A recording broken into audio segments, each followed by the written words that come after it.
예, 오늘 요한복음 2장을 같이 은혜를 나누도록 하겠습니다. 요한복음 2장은 우리 잘 아다시피 가나 혼인잔치의 기적이죠. 맨 처음 기적을 행한 그 기적인데 설교 주제로도 많이 소재로도 많이 사용되는 요한복음 2장입니다. 우리 같이 우리도 살펴보면서 은혜를 받도록 하겠습니다. 그 제목을 제가 믿도록 도우신다 그랬어요. 가나 혼인잔치의 기적인데 제목을 이렇게 만들었어요. 약간 초점을 좀 다르게 해봤습니다. 자, 첫째, 사람의 일에 관심하심. 두 번째, 순종은 쉽고도 어렵다. 세 번째, 은혜는 아래로 흐른다. 네 번째, 장사하는 집으로 만드나. 다 어떤 교훈적인 그 문장이죠. 구절 자체가. 그리고 또 적용성의 그런 표현을 제가 만들어 봤습니다. 같이 한번 보면서 구체적으로 은혜를 받도록 하겠습니다. 자, 제목을 믿게 하신다. 그런데 첫째, 사람의 일에 관심하심. 자, 우리가 생각해 보자고요. 가나 혼인잔치인데 왜 굳이 예수님께서 가나 혼인잔치 집에 가셨지? 뭐 어떤 사람들은 뭐 친척집이었다 이런 식으로 얘기합니다만은 친척집이라 할지라도 그렇지 굳이 예수님께서 가나 혼인잔치 집에 가서 제자들과 함께 가서 놀 것도 아니고 먹으러 갈 것도 아니실 텐데 혼인잔치에 갔는가. 자, 예수님은 그리고 거기 가서 포도주를 계속 도와주시고 굳이 그럴 필요가 있을까? 예. 하나님은 우리의 삶에 구체적으로 관심을 갖고 계신다. 혼인잔치 중요하잖아요. 우리에게는 중요해요. 친구가 혼인잔치 하면 중요하죠. 근데 하늘에 계신 하나님이 앞에 혼인잔치가 중요한가? 예. 하나님도 우리들의 혼인잔치를 중요시 여기신다. 그런 뜻입니다. 내가 하는 일이 뭐 하나님 앞에 중요하겠어? 그게 아니라는 거예요. 여러분이 내가 당하는 모든 일에 관하여 하나님은 관심을 키우신다. 이까지 걸로 하나님이 관심 가지실까? 예. 우리가 관심을 갖는 그보다 더 많은 관심을 하나님은 갖고 계신다. 내 하는 일 모든 일에 하나님은 관심을 갖고 계신다. 여러분 그거 잊지 마셔야 돼요. 나는 오히려 이거 아무것도 아니야. 그럴 수 있지만 하나님은 오히려 더 내가 가볍게 본 나의 일에 관하여 하나님은 더 크게 관심하시는 분이에요. 그런 분이 하나님께서. 우리는 잊어버린 일도 하나님은 결코 잊은 적이 없으시다는 거죠. 작은 기도의 몸부림, 작은 기도의 소리에도 하나님은 응답하신다. 그런 분이죠. 나만 왕하 5장에 보면 나만 장군이 문둥병을 했는데 문둥병 걸린 그 집에 이스라엘에서 잡혀온 소녀가 가서 소녀의 입을 통하여 엘리사의 이야기를 전하고 그 말을 듣고 엘리사한테 가서 문둥병을 고침받아요. 나아만은 상상도 못했는데 하나님께서는 작은 소녀를 보내셔서 엘리사에게 나아만에게 새로운 인생을 열어줘요. 하나님은 그렇게 나아만이 하나님을 모르고 있을 때도 하나님은 나아만을 지켜보고 계시고 관심을 갖고 계신다. 하나님께서는 우리가 돌잔치, 생일잔치, 혼인잔치, 흑합잔치 이런 모든 것들 포함해서 우리의 삶에 세세하게 관심을 갖고 계시고 도와주시기 원하신다. 그런 겁니다. 예. 사람의 일에 관심을 가지신 하나님. 여러분과 저의 개인 일에 하나님은 세세하게 또는 지대한 관심을 갖고 계시고 그러니까 그분이 우리의 기도에 응답하시죠. 하나님은 나의 일에 관심하신다. 여러분 잊지 마십시오. 두 번째, 순종은 쉽지 않다. 5절에 보니까 그분의 어머니가 종들에게 이르되 그분께서 너희에게 무엇을 말씀하든지 그대로 하라. 그러니까 물 2-3통 돌 항아리가 6개가 놓여 있더라. 물을 채워라. 마신즉 채우니 9가지 채우니까 갖다 줘라. 하지만 갖다 준 거예요. 여기서 돌 6개가 왜 무슨 6개냐? 그러니까 인간 역사 6천년을 의미합니다. 이렇게 말하는 분도 있어요. 예, 일리가 있습니다. 그것도. 아니, 물을 채우라게 해요. 이 통이 몇 갈런 통이냐 하면 이게 약 16갈런 통이라고 됩니다. 그러니까 2말 이상 되는 통이죠. 통이에요. 이가 갖다 줘라. 채워라. 물을 채우니까 갖다 줘라. 갖다 줘요. 여러분 이게 쉬운 것 같죠? 근데 생각해 보세요. 물을 채워라. 아니 왜 물을 왜 채웁니까? 물 많이 있는데. 얼마든지 알았어. 아니 저분이 왜 그러지? 왜 물을 왜 채우러 갈까? 지금 포도주가 떨어지는데 왜 물을 채우라고 그래? 아니 그 물을 채우더니 갑자기 갖다 주래. 누구를 갖다 줘? 잔치 맡은 자에게 갖다 줘.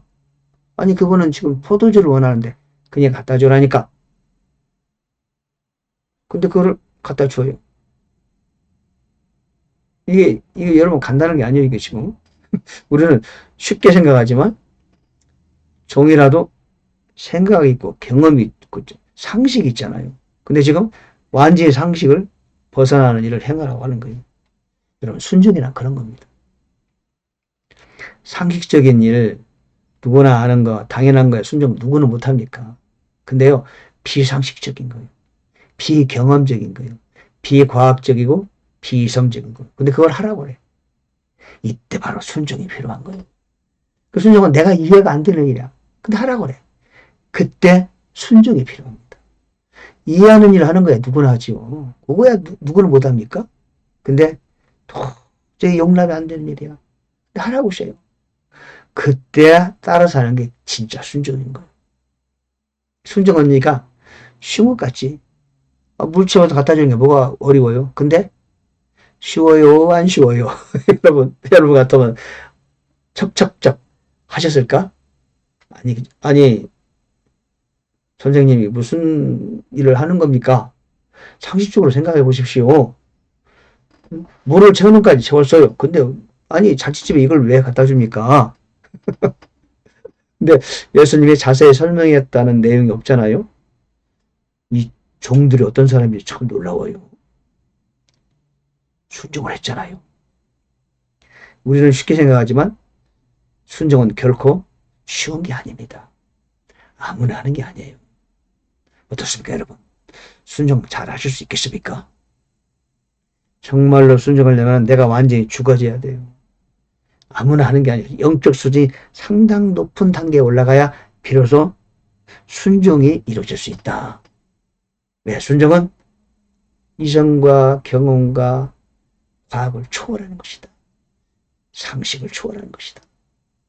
그래서 여러분, 우리 순종을 하도록 기도합시다.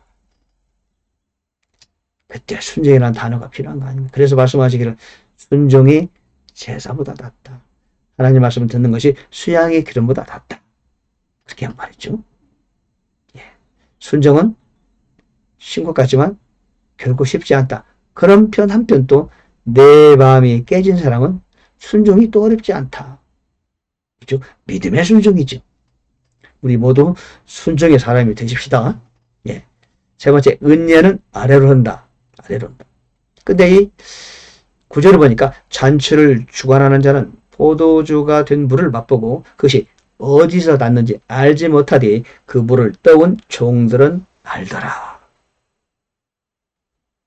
잔치를 맡은 자가 신랑을 불러서 아니 보통 사람들은 처음에는 질이 나쁜 술을 주고 나중에 질이 좋은 술을 주고 나중에 질이 덜 좋은 것을 내는데 여기는 마지막에 질이 더 좋은 포도주를 남겨놨네? 어떻게 이랬어? 묻는단 말이에요. 근데 기실 모든 내용을 알고 있는 자는 누구다? 예, 물을 떠오고 순종했던 종들은 알아요. 모든 사실을 알아. 그러니까 이 종들은 하나님의 비밀을 알아요.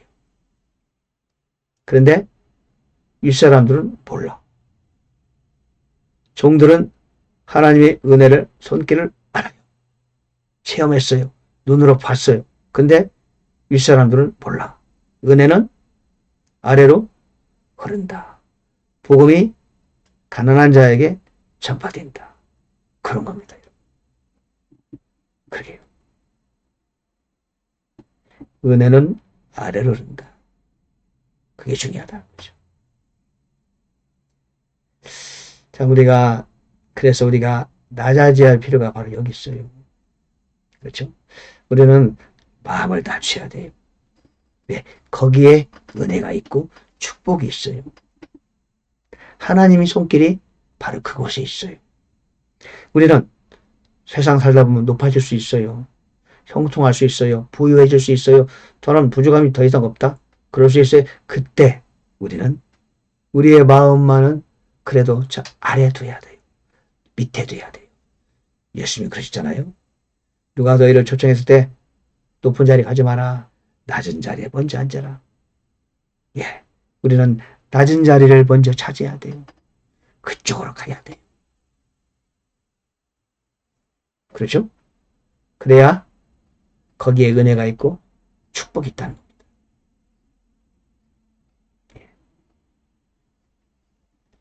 하나님 우리를 사랑하시죠. 복을 주시죠. 자, 오늘 보니까 또 3장 11절에 보니까 예수님께서 기적들 중에 이 처음 기적을 갈릴리 가나에서 행하자 자신의 영광을 나타내시니 그분의 제자들이 그분을 믿으니라. 예, 그분의 제자들이 그분을 믿으니라 그랬어요. 믿으니라. 자, 제자들이 예수님을 믿으려고 애쓰지 않아요. 왜?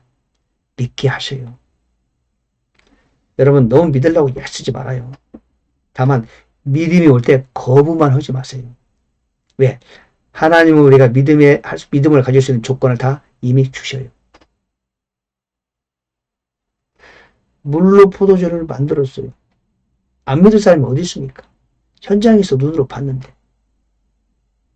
그러니까 예수님이 나는 메시아다. 나는 하나님 아들이다. 아휴, 어떻게 믿지? 고민할 필요 없어요. 왜? 당신을 믿음을 가질 수 있도록 그분은 충분한 조건을 우리에게 제공해 주신다. 그러므로 나는 왜 안 믿어지지? 너무 고민하지 마세요. 믿음의 여건을 하나님은 다 주세요. 거부만 하지 않으면 돼요.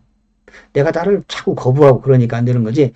그냥 하나님이 주신 믿음 그대로 믿으면은 어려울 게 없어요. 오늘 보세요. 제자들이 눈으로 이야 엄청난 광경을 보게 했어요. 안 믿고 백입니까? 안 믿으려고 해도 믿어지죠. 그렇죠? 누가 하신 거예요? 예수님이 하신 겁니다. 믿음에 관하여 너무 고민할 필요가 없어요. 가만히 기다리면은 믿음의 환경을 다 만들어 주시고 믿음의 빌미를 다 제공해 주시고 내가 고민하지 않고도 믿을 수 있도록 다 해주세요. 너무나 노력하지 않아도 돼. 다만 내 앞에 온 것을 거부는 하지 말아라. 내 손에 온 것을 버리지는 말아요. 내 그릇에 담긴 것을 엎지는 말아요. 엎어버리고 그러진 하지 마세요. 그러면은 내가 믿음을 갖게 돼요. 네. 그분은 나를 믿게 하신다. 내가 믿을 수 있도록 도와주신다. 그렇죠? 또 보니까 오늘 포도주를 좋은 걸 남겨놨다. 항상 하나님은 마지막에 가야 더 좋아요. 그분은 끝이 좋은 분이요. 처음이 좋고 끝에 안 좋은 건 좋은 게 아니에요. 세상은 우리에게 처음은 좋은 것처럼 보이지만 끝이 안 좋아. 우리는 처음에는 어렵고 힘들지만은 우리 인생 마지막에는 항상 좋아요. 하나님은 그렇게 일하시는 분이시다. 자, 네 번째, 장사한 집으로 만들어. 예. 이제 그 장소가 바뀌어서 16절에 보니까 내 아버지 집을 장사하는 집으로 만들지 말라 하시니 이번에 제자들이 기록된 바 주의 집에 대한 열심히 나를 삼켰나이다 한 것을 기억하더라. 예. 성전에서 이제 사고 파는 것을 보시고 다 뒤집어 엎으시고 아버지 집을 장사하는 집으로 만들지 말라. 그래서 이게 무슨 뜻입니까? 오늘날 교회 건물을 만드는 거 아니에요? 교회 성도들이 모인 그곳에 비즈니스 마인드를 들어가면 안 된다는 거죠. 그래서 요즘 교회에서 모이는 것은 말이요. 돈을 벌기 위한 목적으로 교회에 오는 사람이 있고, 그 성도들을 꼭 이 돈 취급하는 사람도 있어요. 그는 아버지 집을 장사하는 집으로 만드는 것과 마찬가지다. 즉, 성도들이 모인 교회의 공동체를 돈과 연결시키면은 큰일 납니다. 목사가 됐던 장로가 됐던 그 교회의 어떤 성도가 되었건 교회의 어떤 공동체를 커뮤니티를 교제의 자리를 성령의 교제의 자리를 이익을 추구해가는 그런 커뮤니티로 이용하다가는 큰일 나는 수가 있어요. 엄청난 큰 죄예요.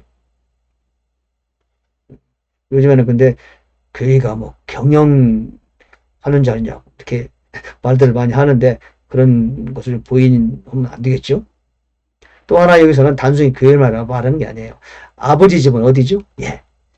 여러분 모두 각자가 아버지 집이에요. 왜? 아버지가 지금 하나님의 나를 성전 삼고 내 안에 계시기 때문에 여기가 아버지 집이에요. 그분이 내 안에 계신데 나를 장사하는 집으로 만들지 말아요. 여러분 각자는 거룩을 향하여 나아가고 거룩하라고 하나님 이 땅에 보내신 것이고 거룩하라고 그분께서 내 안에 들어오신 것이지 내가 이 몸을 나의 혼과 몸을 먹고 사는 돈 버는 그런 장사하는 집으로 만들면 안 돼. 그게 목적이 아니에요.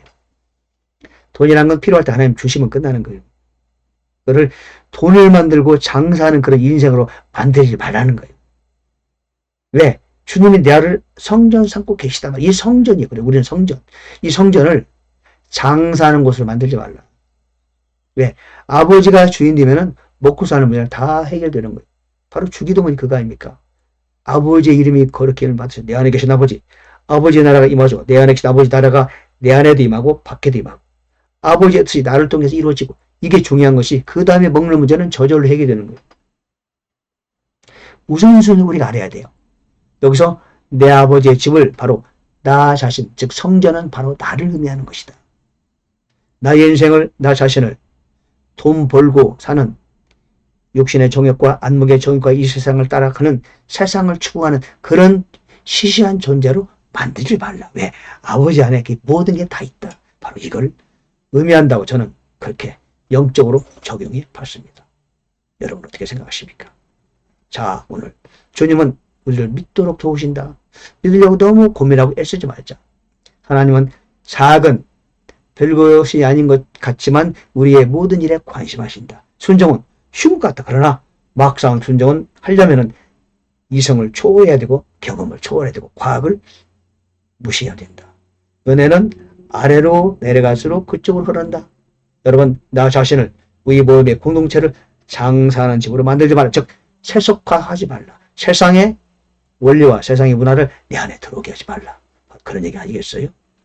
할렐루야. 오늘 요한복음 2장을 같이 살펴봤습니다. 여러분 어땠는지 모르겠습니다. 저는 제가 그냥 느낀 대로 은혜 받은 대로 깨달은 대로 편하게 여러분과 나눴습니다.